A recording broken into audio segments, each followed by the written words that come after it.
Hi hello welcome back to Preethiraj mini vlogs channel. ಇವತ್ತು ನಾನು ನಿಮಗೊಂದು ರೆಸಿಪಿ ಹೇಳ್ತಾ ಇದ್ದೀನಿ. ಬೆಳಗಾವಿ ಕುಂದಾನ ಮನೆಯಲ್ಲಿ ಹೇಗೆ ಮಾಡೋದು ಅಂತ ಹೇಳಿ. ಕುಂದ ಮಾಡೋಕೆ ಮನೆಯಲ್ಲೇ ಒಂದು ಟ್ರಿಕ್ಸನ್ನು ಕೂಡ ಹೇಳ್ತೇನೆ. ಕೊನೆವರೆಗೂ ವಿಡಿಯೋನ ಸ್ಕಿಪ್ ಮಾಡದೆ ನೋಡಿ. ನನ್ನ ಚಾನಲ್ಗೆ ಹೊಸಬರಾಗಿದ್ದರೆ ಮರೆಯದೆ ಸಬ್ಸ್ಕ್ರೈಬ್ ಮಾಡ್ಕೊಳ್ಳಿ. ನಾವು ಕುಂದ ಎರಡು ರೀತಿಯಿಂದ ಮಾಡ್ತೀವಿ. ಒಂದು ಹಾಲನ್ನು ಕುದಿಸಿ, ಇನ್ನೊಂದು ಕೋವಾ ಹಣ್ಣು ತಂದು ಈ ಥರ ಮಾಡ್ತೀವಿ. ನಾನು ನಿಮಗೆ ಕೋವಾದಿಂದ ಹೇಗೆ ಕುಂದ ಮಾಡೋದನ್ನು ಹೇಳ್ತಾ ಇದ್ದೀನಿ. 1 kg ಕೋವಾ ಇದ್ದರೆ 1 kg ಸಕ್ಕರೆ ಹಾಕಿ ಚೆನ್ನಾಗಿ ಎರಡನ್ನು ಮಿಕ್ಸ್ ಮಾಡಿಕೊಂಡು, ಕೋವಾ ಮೊದಲಿಗೆ ಗಟ್ಟಿಯಾಗಿರುತ್ತೆ, ಅದು ಸ್ವಲ್ಪ ತಿಳುವಾಗಿ ಬರೋವರೆಗೂ ನಾವು ಎರಡನ್ನು ಮಿಕ್ಸ್ ಮಾಡ್ಕೋಬೇಕು. ನೋಡ್ತಾ ಇರ್ಬೋದು ನೀವು ವಿಡಿಯೋ ಒಳಗೆ ಯಾವ ಥರ ಮಾಡ್ತಿದ್ದೀವಿ ಅಂತ ಹೇಳಿ.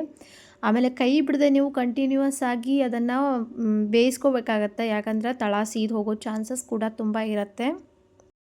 ನೋಡ್ತಾ ಇರ್ಬೋದು ನೀವು, ನಾವು ಒಂಚೂರು ಕೈ ಬಿಡದೆ ಫುಲ್ಲು ಅದನ್ನು ಬೇಯಿಸ್ಕೊಳ್ತಾ ಇದ್ದೀವಿ. ಇದೇ ಥರ ಮಾಡ್ಕೊಳ್ಳಿ. ಅದು ತಿಳುವಾಗಿರ್ತಂಥ ಒಂದು ಮಿಶ್ರಣ ಏನಾಗತ್ತಂದರೆ ಗಟ್ಟಿಯಾಗಿ ಬರೋವರೆಗೂ ನೀವು ಮಿಕ್ಸ್ ಮಾಡ್ಕೋಬೇಕಾಗತ್ತೆ. ನೀವು ಗ್ಯಾಸ್ ಉರಿಯನ್ನು ಮೀಡಿಯಮ್ ಫ್ಲೇಮ್ನಲ್ಲಿ ಇಟ್ಕೋಬೇಕು. ಉರಿಯನ್ನು ನೀವು ಏನಾದರೂ ಹೈ ಫ್ಲೇಮಲ್ಲಿ ಇಟ್ಕೊಂಡ್ರೆ ತಳ ಸೀದು ಹೋಗೋ ಚಾನ್ಸಸ್ ಇರುತ್ತೆ ಮತ್ತು ಟೇಸ್ಟ್ ಕೂಡ ಅಷ್ಟು ಸರಿಯಾಗಿ ಬರೋದಿಲ್ಲ. ಈ ಒಂದು ಪ್ರಕ್ರಿಯೆ ಸ್ಟಾರ್ಟ್ ಆಗಿ 20 ನಿಮಿಷ ಆಗುತ್ತೆ ಅನ್ಸುತ್ತೆ. ಸ್ವಲ್ಪ ಕೈ ನೋವು ಬರುತ್ತೆ, ಆದರೆ ನೀವು ಕೋವಾ ರುಚಿಯಾಗಿ ತಿನ್ನಬೇಕಪ್ಪ ಅಂದ್ರೆ ಕೈ ಆಡಿಸ್ತಾನೆ ಇರಬೇಕು. ಈ ರೀತಿ ಬರುತ್ತೆ ನಿಮ್ಮ ಒಂದು ಮಿಶ್ರಣ. ಸ್ವಲ್ಪ ತೆಳುವಾಗಿ ಬರೋವರೆಗೂ ನೀವು ಮಿಶ್ರಣವನ್ನು ಕೈ ಆಡಿಸ್ದೆ, ಕೈ ಬಿಡ್ದೇನೆ ಬೇಯಿಸ್ಕೊಳ್ಬೇಕಾಗತ್ತೆ. ಇದಕ್ಕೆ ಸ್ವಲ್ಪ ಏಲಕ್ಕಿ ಪುಡಿಯನ್ನು ಕೂಡ ಸೇರಿಸ್ಕೊಂಡು ಚೆನ್ನಾಗಿ ಮಿಕ್ಸ್ ಮಾಡ್ಕೊಳ್ಳಿ. ಈ ತೆಳ್ಳಗಾಗಿರುವ ಕೋವಾ ಮತ್ತು ಸಕ್ಕರೆ ಮಿಶ್ರಣ ಸ್ವಲ್ಪ ಗಟ್ಟಿ ಆಗ್ತಾ ಹೋಗುತ್ತೆ. ನೀವು ಹೆಂಗೆ ಕೈ ಆಡಿಸ್ತೀರಿ ಅದೇ ಥರ ಗಟ್ಟಿ ಆಗ್ತಾ ಹೋಗುತ್ತೆ ಮತ್ತು ಅದರೊಳಗಿಂದ ಗುಳ್ಳೆಗಳು ಬರಲಿಕ್ಕೆ ಸ್ಟಾರ್ಟ್ ಆಗುತ್ತೆ, ಬಬಲ್ಗಳು ಕುದಿಯೋಕೆ ಸ್ಟಾರ್ಟ್ ಆಗುತ್ತೆ ನಿಮ್ಮ ಒಂದು ಕೋವಾ ಮಿಶ್ರಣ. ಅಲ್ಲಿವರೆಗೂ ನೀವು ಕೈ ಬಿಡದೆ ಚೆನ್ನಾಗಿ ಮಿಕ್ಸ್ ಮಾಡ್ಕೊಳ್ಳಿ, ಯಾಕಂದರೆ ತಳ ಸೀದು ಹೋಗೋ ಚಾನ್ಸಸ್ ತುಂಬ ಇರುತ್ತೆ.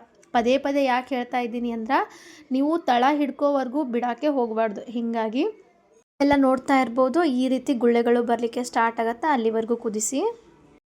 ಇದನ್ನು ನೀವು ಒಂದು ತುಪ್ಪ ಹಚ್ಕೊಂಡಿರುವಂಥ ಒಂದು ಪ್ಲೇಟ್ಗೆ ನೀವು ಈ ಮಿಶ್ರಣವನ್ನು ಹಾಕಿ ಸ್ವಲ್ಪ ಹೊತ್ತು ಫ್ಯಾನ್ ಗಾಳಿಗೆ ಆಗಿರ್ಬೋದು, ಇಲ್ಲ ಒಂದು ಸ್ವಲ್ಪ ತಣ್ಣಗಾಗೋವರೆಗೂ ಬಿಟ್ಟು ಬಿಡ್ರಿ. ಆಮೇಲೆ ನಿಮ್ಮ ಕೋವಾ ರೆಡಿ ಆಗಿರುತ್ತೆ ಅಂತಲೇ ನೀವು ಕೂಡ ಟೇಸ್ಟ್ ಮಾಡ್ಬೋದು. ನಮ್ಮ ಕೋವಾ ಅಂತೂ ಸಖತ್ತಾಗಿ ಬಂದಿತ್ತು.